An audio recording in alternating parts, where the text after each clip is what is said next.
lado, lo que vamos a estudiar es algo que tiene que ver con Eretz Israel, con la tierra de Israel.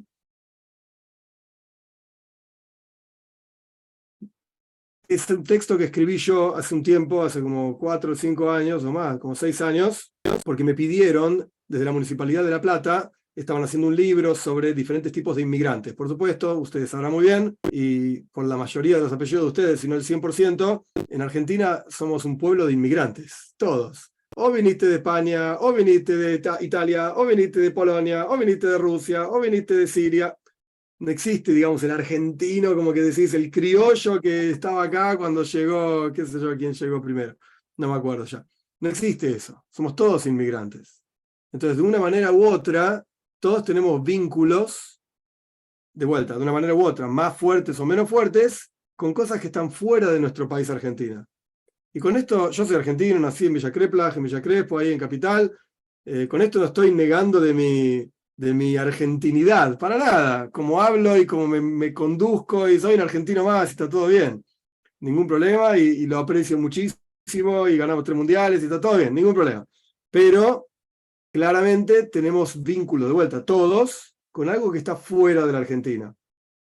Y la gran pregunta que a mí me surgió cuando me pidieron que escriba, la gran pregunta que me surgió es, ok, yo reconozco que tengo vínculos con cosas que están fuera de mi país, Argentina. Pero, ¿con qué tengo vínculos? ¿Dónde tengo esos vínculos? ¿A dónde apuntan esos vínculos? Originalmente me pidieron que escriba sobre los lugares donde, por supuesto que de una manera u otra, yo particularmente no soy inmigrante, yo nací en Argentina, pero de una manera u otra, no sé, mi padre, ahora vamos a estudiar, pero mis padres, mis abuelos, alguno aterrizó en la Argentina y bueno, acá estoy yo. Entonces me pidieron que escriba del lugar de donde venían mis, digamos, antepasados o lo que sea.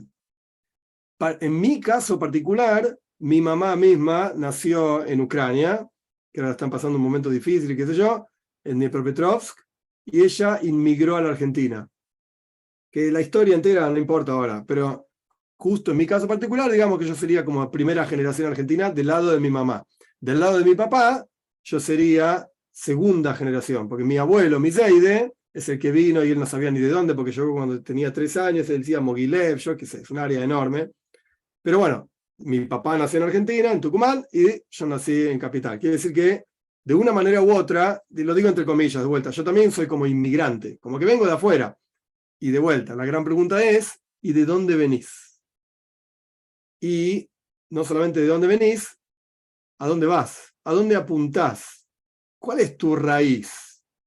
Esta fue, digamos, la pregunta que me pidieron que escriba sobre eso un artículo para un libro que se imprimió después acá en la Municipalidad de La Plata hace años ya. Entonces vamos a estudiar este texto que yo escribí, que, como dije antes, no tengan miedo de preguntar, no tengan miedo de cuestionar, está todo bien, es un texto que escribí yo. Yo soy Dios y soy el que sé todo. No. Este fue mi sentimiento cuando me pidieron a mí que escriba de cuál es mi tierra, que al final el título era ese, mi tierra. Y por supuesto, así como escribí yo sobre eso, hubo otra gente que no tiene nada que ver ni con nosotros ni con nada, gente de La Plata, de la ciudad de La Plata, que por supuesto es una ciudad de inmigrantes también, como muchas otras ciudades de la Argentina, y en particular la ciudad de Berisso, que está acá pegada a La Plata, es la capital provincial del inmigrante, y hay montones de comunidades, y es muy interesante cómo conviven entre ellos, es un lugar interesante de la provincia, es muy chiquito, pero es muy interesante lo que pasa ahí. Entonces, de vuelta, dentro de esta interpelación de ser inmigrante o ser hijo de inmigrantes o algo así, ¿cuál es tu tierra? Esta era la consigna. Y esto es lo que escribí, pero un segundito que vamos a compartir la pantalla. Denme un segundo, acá está. Ok, ¿ven todos el texto? Perfecto. Lo vamos a leer juntos. No es que necesiten que yo se los lea, porque ya saben leer, no hay ningún problema. Pero la idea es ir viendo juntos cómo va desarrollándose esto que, de vuelta, lo repito, es una idea que me pasó a mí, me surgió a mí y lo sentí yo en ese momento cuando me pidieron que escriba de mi tierra. El dibujito que está ahí, obvio que es un dibujito de la tierra de Israel y nada más, no es más que eso, es un dibujito de geografía y eso es todo. Mi tierra. Inmediatamente surge la pregunta, ¿cuál es mi tierra? Porque si definimos mi tierra, entre comillas, como el lugar de procedencia de mis antepasados, podríamos decir que mi tierra, entre comillas, corresponde a lugares como Polonia, Rusia, Ucrania, Siria. Ok, yo particularmente hablando no soy descendiente de sefaradim, de judíos, digamos, que vienen de Siria, España, etcétera, sino ashkenazim, de judíos que vienen de Europa. Pero yo quería hacerlo como más amplio. Ok, ponele, hay gente que puede decir tranquilamente, mi tierra es Siria, mi tierra es, yo qué sé, Arabia, España, bueno. Pero si definimos mi tierra como el verdadero lugar de pertenencia de un pueblo, que al fin y al cabo eso es una tierra, y todo pueblo está ligado a una tierra, y esto lo vamos a ver en un minutito, entonces la tierra del pueblo judío es la tierra de Israel. Esa es mi tierra. Ahora, yo, Tubia, ¿nací en la tierra de Israel? No. ¿Viví en la tierra de Israel? No. Pasé una sola vez en mi vida, tuve el gran juz, el gran mérito de estar una semana en la tierra de Israel y fue un viaje súper relámpago. Salimos de La Plata el domingo y el viernes ya estábamos de vuelta en La Plata, después de hacer toda una recorrida a Londres, Israel, España. Un viaje enorme, muy rápido, y era, como dicen en inglés, take it or leave it, tómalo o déjalo. Entonces no es que yo tengo, digamos, vivencias profundas en la tierra de Israel. No, esa es la realidad. Entonces es mi tierra, como quien dice, ay, porque yo viví tal experiencia. Y no. Para explicar esta idea de por qué yo digo que mi tierra al final es la tierra de Israel, debemos entender, al menos en parte, la historia del pueblo judío y su misión en la tierra. ¿Qué hacemos acá, como Yehudim, como judíos? El pueblo judío nace con el patriarca Abraham. Paréntesis, esto es súper discutible en términos de legal. Alajá, que alajá significa la ley judía. Podemos discutir si el primer judío fue Abraham, no fue Abraham. Esto es un relato, digamos, light, simple, sencillo, sin entrar en la profundidad de los detalles de la ley judía, dónde surge el pueblo judío. Lo podemos discutir si quieren, pero digamos, el pueblo judío nace con el patriarca Abraham, a quien Dios mismo le promete, a tu descendencia entregué esta tierra, y ahí dice dónde está escrito, etc., haciendo referencia a la tierra de Israel. Esta tierra es la tierra de Canaán, en ese momento, por donde Abraham estaba viajando en aquella época, la tierra de Canaán. Luego, la misma promesa divina es hecha a Isaac, el hijo de Abraham, en tal lugar, en la Torá, y a Jacob, su nieto, en tal otro lugar en la Torá. Pero no es sino hasta la salida de los descendientes de Abraham, Isaac y Jacob de la tierra de Egipto, no sé si saben un poco de la historia o no, pero es un mini clase de historia, donde fueron los judíos o los descendientes de Abraham, Isaac y Jacob en la tierra de Egipto, esclavos en una tierra extraña, como dice la Torá, y la posterior entrega de la Torá en el monte Sinai, no fue hasta ese momento que esta familia se transforma en el pueblo judío. Entonces, si ven acá, es muy sutil, yo intenté hacerlo lo más simple posible, pero para quien conoce un poco de leyes y judaísmo, etc., el pueblo judío, técnicamente hablando, nace en el monte Sinai, no nace con Abraham. Abraham, de vuelta, técnicamente hablando, no era judío. No, era un no judío que se comunicaba con Dios y que, bueno, tenía todos sus grandes méritos y una personalidad súper importante. Pero técnicamente hablando, el pueblo judío nace en la entrega de la Torá, en el monte Sinai. Ahí una familia, de vuelta, descendientes de Abraham, Isaac y Jacob, esto se transforma en el pueblo judío. Ok, un pueblo que nace en medio de un desierto, o sea, no asentado sobre su propia tierra, en medio de una travesía desde la esclavitud hacia una tierra prometida, pero que ningún individuo de este nuevo pueblo había visto ni vivido en ella. O sea, cada uno debería preguntarse a sí mismo, ¿qué es un pueblo? ¿Qué define a un pueblo? En la mayoría de los casos, pero me animaría a decir 99,9 periódicos de los casos, un pueblo es definido por una tierra, por un lenguaje, por una cultura común de un grupo de gente. Pero nosotros como judíos no somos definidos ni por una tierra, ni por un lenguaje, ni por una cultura común, para nada. Los sefaradim comen quipes y los ashkenazim comen varéniques. Entonces, si vos me vas a decir que somos un mismo pueblo, perdón, el sefaradí no come pescado y el ashkenazí vive comiendo pescado y el filtro fish. Entonces no somos un pueblo, pero en realidad sí somos. Porque al final, tanto el sefaradí como el ashkenazí somos judíos. Y a mí, ¿qué me importa lo que comes?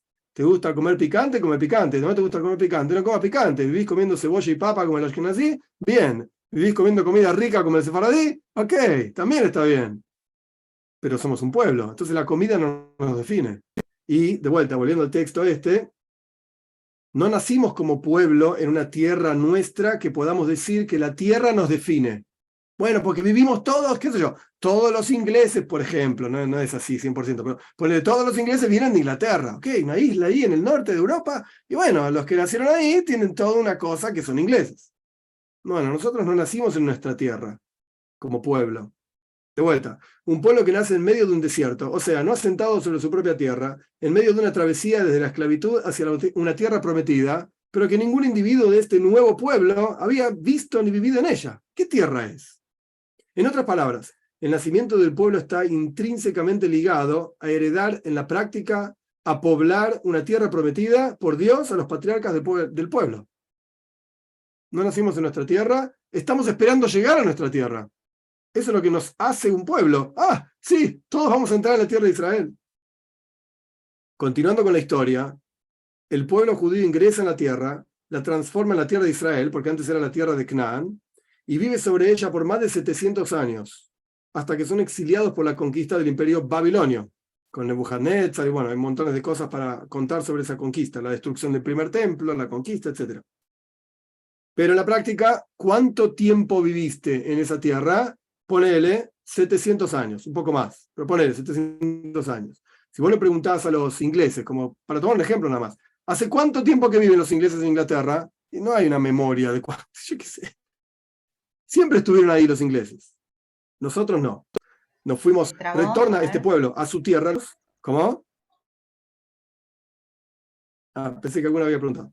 Se había cortado, Rab. Se había cortado un segundo antes. Ah, ¿se cortó? Ok, vamos de vuelta. Sí. Retorna a su tierra luego de 70 años, permanece en ella por más de 500 años y vuelve a ser exiliado, esta vez por el Imperio Romano. Un exilio que continúa hasta el día de hoy. Entonces acá se ve clarísimo que nosotros no nos definimos necesariamente por una tierra, porque si te vas a definir por la tierra, y vivimos muy poco tiempo en esa tierra. Me animaría a decir, ponerle no todos, porque es demasiado, pero muchos pueblos de la tierra viven en sus tierras hace mucho más tiempo que nosotros.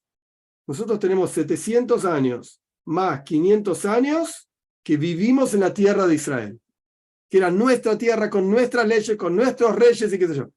Nada más. Los ingleses están hace más tiempo en Inglaterra. Los franceses hace más tiempo en Francia, más allá de la conquista romana, yo qué sé, los galos. Casi todos los pueblos. Los mongoles están en Mongolia hace más tiempo que nosotros, en nuestra tierra. Si bien siempre hubo un asentamiento judío en Tierra Santa, ininterrumpido por más de 3.300 años, y hace casi 70 años se fundó un Estado judío sobre ella, el hecho de no estar todo el pueblo judío viviendo allí significa que el exilio diaspórico continúa. Seguimos en exilio. De hecho, hay que entender qué significa la palabra exilio. Exilio no significa que estamos fuera de la tierra de Israel. Yo estoy sentado en La Plata dando una clase, estoy fuera de la tierra de Israel, estoy en exilio. Si vos estás frente al Kotel, frente al muro de los lamentos, el lugar más santo de la tierra, el lugar más impresionante de toda la tierra de Israel, estás en exilio. Porque el concepto del exilio es algo espiritual. El concepto de exilio significa que no vemos la presencia de Dios.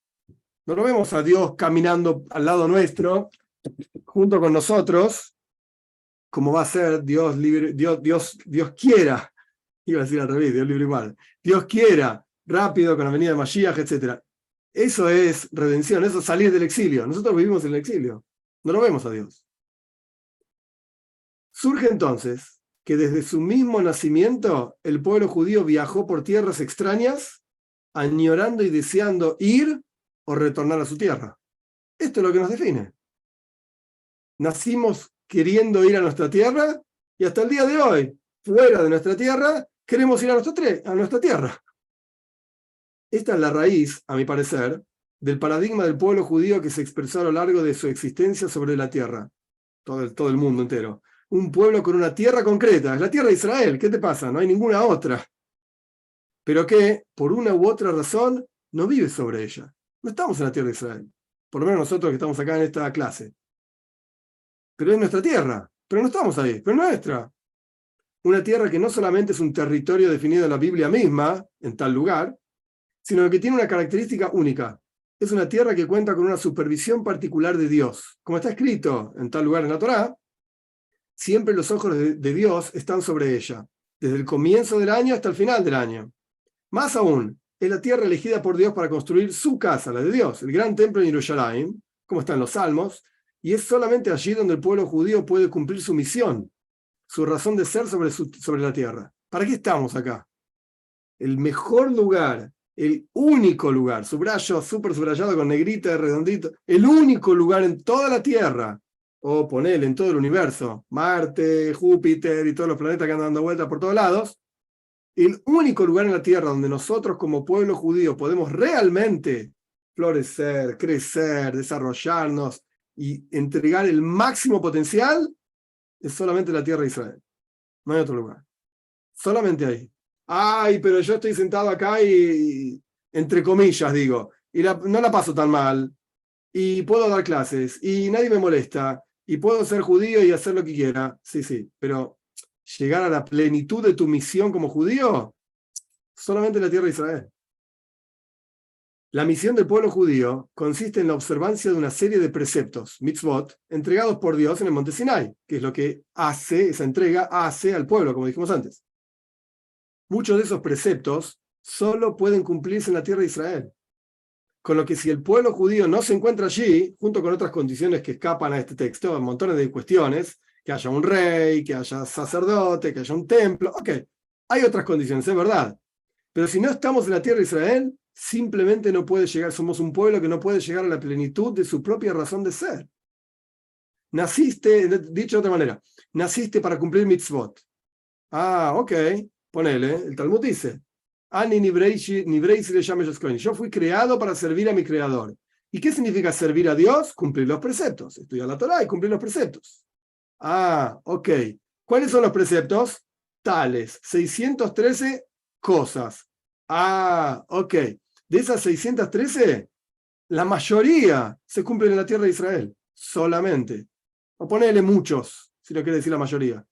Entonces, Dios, ¿no? ¿Cómo me pide a mí que yo haga algo y con eso yo llego a mi plenitud como ser humano, pero no vivo en la tierra de Israel? Entonces no lo puedo hacer. ¿Qué tengo que hacer? Y andate a la tierra de Israel. ¿Qué haces sentado en La Plata? No hay otro lugar donde podés estar, donde realmente podés llegar a la plenitud tuya como ser humano. Obvio, uno puede preguntar, ok, entonces ¿qué haces sentado ahí? ¿Por qué no te fuiste? Ok, cada uno tenemos nuestras limitaciones, es verdad. Pero si me preguntás dónde debería estar cada judío o cada judía, sin duda en la tierra de Israel, no hay ningún otro lugar. Esto es, en otras palabras, una forma de ver la impresionante conexión entre el pueblo judío y su tierra. El pueblo elegido por Dios habita la tierra elegida por Dios. Y solamente allí puede realmente llegar a su propia plenitud como pueblo y cada uno como individuo. El ejemplo para comprender esto es el de un viñedo. Este ejemplo, yo no me acuerdo ahora, no lo escribí acá. Este ejemplo está en el libro que se llama Kuzari. Es un libro extremadamente interesante de Rabbi Yehuda. Rabbi Yehuda Levi, así se llamaba el autor, aproximadamente año 1100, por ahí. Es un libro de filosofía judía, en donde es la discusión, o la charla, mejor dicho, entre un rabino, Rabbi Yehuda, y el rey Kuzar, de los Kuzares. Que hay quien dice que fueron los Casares, qué sé yo, no importa el detalle. La cuestión es que él trae ahí este ejemplo de cómo es que el pueblo de Israel florece y realmente se desarrolla y llega a su plenitud solamente, y subrayo con negrita y circulito y resaltador, solamente en la tierra de Israel. El ejemplo para comprender esto es en forma simple, es el de un viñedo. El viñedo no prospera de la misma manera en cualquier tierra. Necesita de un clima específico, un suelo determinado y así sucesivamente. Por supuesto, nosotros en Argentina sabemos muy bien que los vinos vienen del Cuyo. No hay buenos vinos, yo qué sé, en la provincia de Buenos Aires. Muy lindo. Vos querés un buen vino, tiene que ser de Mendoza, San Luis, San Juan. Ahí crecen las uvas. Es verdad, las manzanas crecen en Río Negro. Buenísimo, es un ejemplo nada más el viñedo. Las uvas necesitan un clima especial, una tierra especial. Y yo puedo plantar uvas en el patio de mi casa. ¿Van a crecer bien? No sé, yo nunca probé, pero dudo que crezcan igual que crecen en Mendoza, por ejemplo. Sin duda. De la misma manera, el pueblo judío sería el viñedo del ejemplo, y la tierra de Israel es el suelo fértil donde ese viñedo puede llegar a su máximo rendimiento. Las uvas que van a crecer en el patio de mi casa van a ser uvas, pero probablemente sean más amargas, o no crezcan mucho, o no crezcan bien, etc. Esta perspectiva de la historia y de la misión del pueblo judío nos ayuda a entender que el judío tiene una relación muy particular con la tierra de Israel, una relación que lo acompaña a todo el lugar donde va, que inclusive lo acompaña en los rezos diarios, ya que el rezo debe ser realizado en dirección a la tierra de Israel. Esto es un versículo, vamos a rezar a Dios a través de la tierra de Israel. Y si estás en la tierra de Israel, tenés que mirar hacia Jerusalén. Y si estás en Jerusalén, tenés que mirar hacia el templo. Y si estás en el templo, tenés que mirar hacia el Kodesh HaKadosh, un lugar más santo del templo. Tenemos una relación con un punto específico en toda la tierra, que ese punto, por así decir, nos vincula con Dios en forma directa. Esto indica el anhelo y el deseo de vivir allí. Estamos constantemente mirando hacia la tierra de Israel. Esto marca una diferencia fundamental al respecto del anhelo y recuerdo de otros pueblos por sus tierras de origen frente al anhelo y recuerdo del pueblo judío por su tierra. En el caso de los otros pueblos, el anhelo y recuerdo es por paisajes familiares. Yo qué sé, las personas que recuerdan los Alpes suizos, bueno, se fueron a vivir a Bariloche, que tiene montañas y lagos, y parece Alemania, parece Suiza, muy lindo. Porque recuerdan esas tierras de donde ellos vinieron. Lenguaje, costumbres, tradiciones locales, eso es lo que otros pueblos, digamos, entre comillas, digo, viviendo en el exilio, por ejemplo, los suizos viviendo en Bariloche, o lo que sea, cada pueblo en su lugar, ellos recuerdan esto, cosas concretas que les son familiares. Pero en ningún momento el paisaje, el lenguaje, las costumbres y tradiciones hacen a la plenitud del pueblo o del individuo. Una persona que nació en Suiza y recuerda los Alpes, hermosos Alpes, yo nunca los vi, pero las fotos son muy lindas, de los Alpes suizos, y vive en Bariloche porque hay montañas y lagos y nieve, y parece muy parecido, esa persona no le falta nada a su vida viviendo en Bariloche.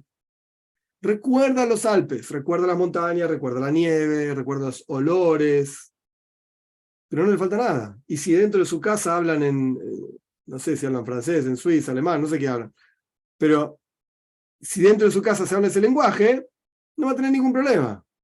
No le falta nada. ¿Puede ser ingeniero? Sí, puede ser ingeniero. ¿Puede ser médico? Sí, puede ser médico. Puede hacer todo lo que quiera con su vida, puede casarse, tener una familia. No le falta nada por no vivir en Suiza. Es más, si logran encontrar características similares a los de origen en otras partes del mundo, pueden revivir su lengua, sus costumbres y tradiciones sin muchas dificultades, como vemos, por ejemplo, en las colonias alemanas en el área de Bariloche. No tienen ningún problema. En muchos casos hablan alemán y tienen las mismas costumbres y comen las mismas comidas que comían en su lugar de origen. ¿Por qué no se fueron de vuelta a su lugar de origen? Por montones de razones. Que la familia, que el trabajo, que a veces el lugar de origen era hostil o lo que sea. Se quedaron donde están y están muy bien. No les falta nada. Diferente es el caso del pueblo judío.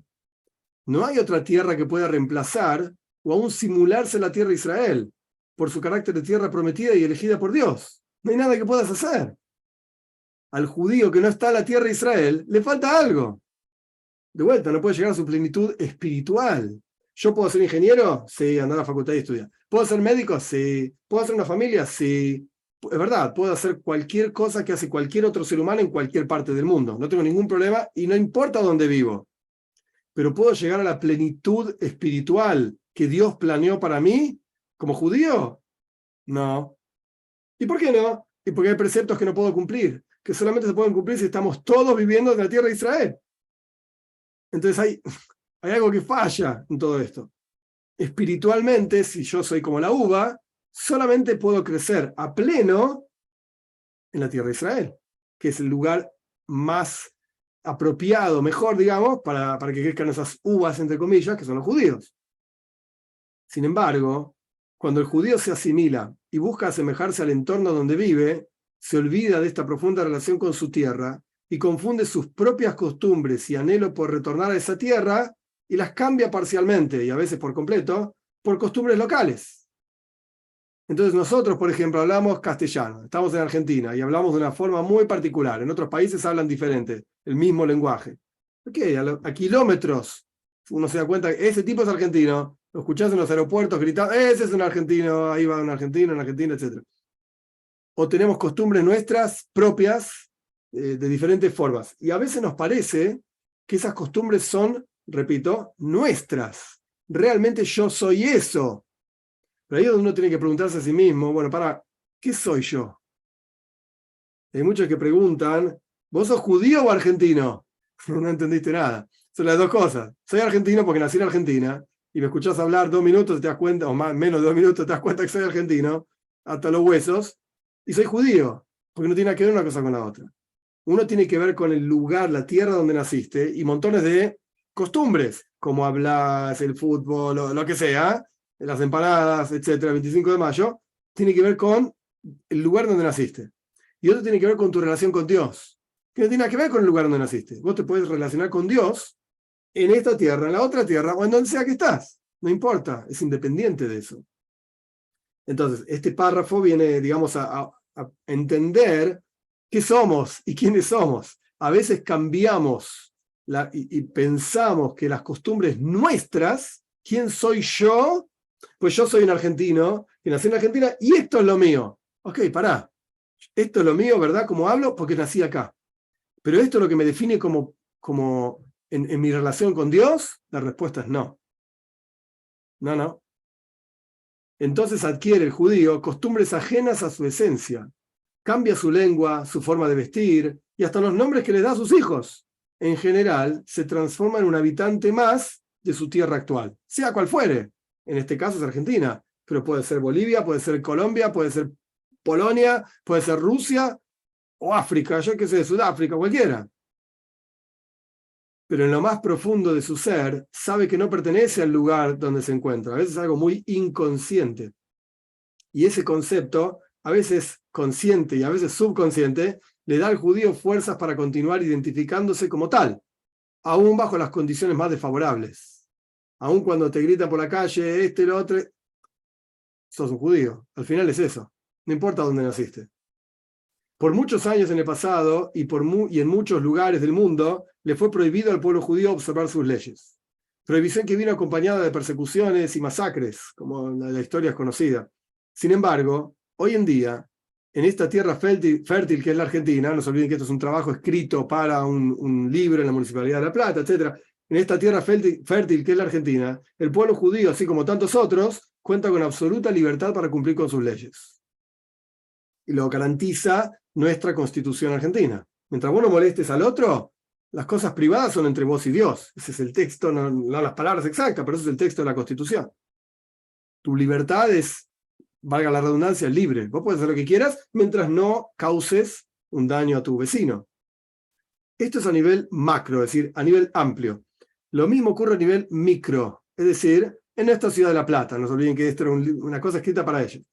En muchas oportunidades a lo largo de muchos años pudimos ser testigos de la buena voluntad y ayuda concreta de los dirigentes de nuestra ciudad para facilitar la libertad de la religión. En La Plata en particular, ahí está la clásica ceremonia de encendido de las velas de Hanukkah en una plaza, que es una plaza importante en la ciudad de La Plata, y siempre hubo participación de la Municipalidad de La Plata. Así que se ve, digamos, en la práctica concreta que existe esa capacidad y posibilidad de expresión como cada uno quiere, de vuelta, sin molestar al vecino. Quiera Dios que este esfuerzo tan valioso por recordar las tierras de origen de cada colectividad que habita nuestra ciudad sirva para que cada uno pueda revivir sus raíces y podamos darnos cuenta de que, al fin y al cabo, todos los seres humanos somos hijos del primer hombre y la primera mujer. Todos surgimos del mismo lugar y cada uno con sus leyes, costumbres y tradiciones vamos hacia el mismo lugar. Ok, ahí digamos la firma.